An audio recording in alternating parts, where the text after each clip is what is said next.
আসসালামু আলাইকুম ভিউয়ার্স, আশা করি সকলে ভালো আছেন। আজকের যে বাড়িটি দেখতে পাচ্ছেন এই বাড়িটি একতলা করা হচ্ছে এবং এই বাড়িটি ডিজাইনটি যেভাবে নেওয়া হয়েছে তো বিস্তারিত বিষয়গুলো এই ভিডিওর ভেতর আলোচনা করা হবে এবং সম্পূর্ণ ডিজাইনটি আপনাদের সামনে দেখানো হবে। তো ভিউয়ার্স, আপনি যদি আমার চ্যানেলে নতুন হয়ে থাকেন তো চ্যানেলটি সাবস্ক্রাইব করে নেবেন এবং যদি নিয়মিত সদস্য হয়ে থাকেন আমার চ্যানেলের তো অনেক অনেক ধন্যবাদ। তো এখানে দেখতে পাচ্ছেন সামনের দিকের ডিজাইনটি। তো সামনের দিকের ডিজাইনটি দেখার সময় আপনি একটু খেয়াল করলে দেখতে পারবেন এখানে সাইডে কলাম দেওয়া হয়নি, তো শুধু গ্রেড বিম দেওয়া হয়েছে এবং গ্রেড বিমের নিচে শর্ট কলাম করা হয়েছে। তো এখানে যতটুকু কাজ করা হয়েছে এবং যা কিছু করা হচ্ছে তো বিস্তারিত বিষয়গুলো ভিডিওর ভেতর ক্লিয়ারলি দেখানোর চেষ্টা করব। তো আপনারা যারা অল্প খরচের ভেতর একতলা বাড়ি নির্মাণ করতে চাচ্ছেন তো আশা করি তাদের জন্য এই ভিডিওটি অনেকটাই হেল্পফুল হবে। তো এখানে সামনের দিকে যে পোর্চটি করা হচ্ছে তো পোর্চটি এবং সিঁড়ির স্ল্যাবটি একই স্পেসে নেওয়া হয়েছে। তো এভাবে করলে আপনার কিছু টাকা সাশ্রয় হবে এবং আলাদা যদি আপনি স্টার রুম করেন তো সেই ক্ষেত্রে কিছু টাকা খরচ বেড়ে যাবে। তো এই ডিজাইনটি সেই হিসাবে অনেকটাই ভালো। তো এখানে সামনের দিকের সিঁড়ি এবং প্রবেশের যে মেইন গেটটি তো এটি একই স্পেসে নেওয়া হয়েছে। তো এখানে জায়গা রয়েছে স্টার রুমের জন্য এবং গেটের জন্য 7 ফিট বাই 12 ফিট রয়েছে এই স্পেসটি এবং এখানে রয়েছে 3টি বেডরুম, একটি ডাইনিং রুম এবং একটি কিচেন রুম, একটি টয়লেট। তো সব কিছু মিলিয়ে এই বাড়িটির দৈর্ঘ্যের দিকে থাকছে 30 ফিট 8 ইঞ্চি এবং প্রস্থের দিকে থাকছে 29 ফিট, যার স্কোয়ার ফিট 893 স্কোয়ার ফিটে হচ্ছে এই বাড়িটি। এবং যদি আপনি জায়গার হিসাবে আসেন তো এখানে 2.05 শতক জায়গা লেগেছে এবং কাঠার হিসাবে রয়েছে 1.24 কাঠা জায়গায় এই বাড়িটি নির্মাণ করা হচ্ছে। তো আপনার এভাবে বাড়িটি নির্মাণ করলে একতলায় কত টাকা খরচ হবে তো সেটি জানতে পারবেন এই ভিডিওর ভেতর এবং একতলায় কী পরিমাণ মালামালের প্রয়োজন হবে। তো বিস্তারিত বিষয়গুলো জানতে ভিডিওটি না টেনে সম্পূর্ণ দেখার অনুরোধ রইল। তো এখানে সামনের দিকে 2টি বেডরুম রয়েছে, 10 ফিট বাই 14 ফিট করা হয়েছে এবং পেছন সাইডের যে বেডরুমটি হচ্ছে তো এটি থাকছে 12 ফিট বাই 12 ফিট, ডাইনিং রুমটিও থাকছে 10 ফিট বাই 12 ফিট এবং টয়লেটটি থাকছে 7 ফিট বাই 5 ফিট এবং কিচেন রুমটি থাকছে 5 ফিট বাই 10 ফিট। তো এখানে যতটুকু কাজ করা হচ্ছে তো ফ্লোর প্ল্যানটি দেখানো হবে আপনাদেরকে। ফ্লোর প্ল্যানটি দেখলে আরও খুব সহজে বুঝতে পারবেন কোথায় কি করা হচ্ছে বাড়িটির। তো ভিউয়ার্স, এটি টয়লেট, এটি কমনভাবে ব্যবহার করা হবে। তো ভিউয়ার্স, এখানে ফ্লোর প্ল্যানটি দেখানো হচ্ছে। তো দেখেন ফ্লোর প্ল্যানটিতে কোথায় কি করা হচ্ছে। তো সামনের দিকের যে পোর্চটি এবং সিঁড়ি স্ল্যাব এটি রয়েছে 5 ফিট বাই 10 ফিট এবং স্টার রুম এবং মেইন গেটের যে স্পেসটি বলা হয়েছে তো এটি রয়েছে 7 ফিট বাই 12 ফিট। তো এখানে সামনের দিকে যে বেডরুম দুটি রয়েছে এটি রয়েছে 10 ফিট বাই 14 ফিট এবং এখানে রয়েছে এদিকটাই 10 ফিট এবং 14 ফিট রয়েছে এদিকটাই এবং এখানে যে বেডরুমটি রয়েছে এটিও একই দৈর্ঘ্য প্রস্থ রয়েছে, 10 ফিট রয়েছে এদিকটাই এবং 14 ফিট রয়েছে এদিকটাই।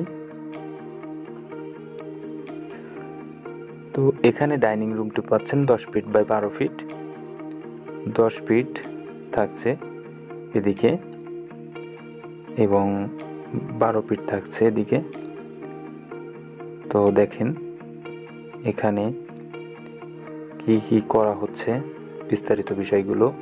তো এটি আরেকটি বেডরুম, 12 ফিট বাই 12 ফিট রয়েছে এটি এবং এখানে একটি ফাঁকা জায়গা রয়েছে। তো এটি যেহেতু গ্রামের বাড়ি যার জন্য এটি কাঠখড়ি রাখার জন্য পেছন থেকে দরজা রাখা হয়েছে এবং টয়লেটটি থাকছে 5 ফিট বাই 7 ফিট এবং এখানে এই বেডরুমটি এবং ডাইনিং রুমটির সঙ্গে রয়েছে 2টি ক্যাবিনেটের মাঝের দিক থেকে টয়লেটে যাওয়ার রাস্তা এবং কিচেন রুমটি হচ্ছে 5 ফিট বাই 10 ফিট, পেছন সাইডে একটি দরজা রাখা হচ্ছে কিচেন রুমের।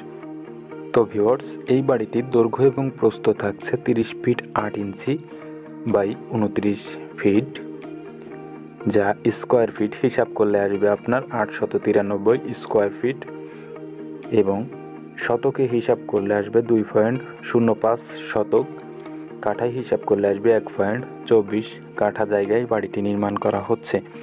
তো ভিউয়ার্স, এখানে যে স্কোয়ার ফিটের হিসাবটি দেখতে পাচ্ছেন, তো এটি ফ্লোরের স্কোয়ার ফিট, তো ছাদের ক্ষেত্রে কিছুটা বেড়ে যাবে। তো এই বাড়িটি একতলা করার জন্য যে পরিমাণ মালামালের প্রয়োজন হবে, ইট 15,000, 1,87,500 টাকা, সাদা বালু 1400 ফিট 44,800 টাকা, সিলেট বালু 260 ফিট 20,800 টাকা, খোয়া 540 ফিট 67,500 টাকা, রড 2200 কেজি 1,87,000 টাকা,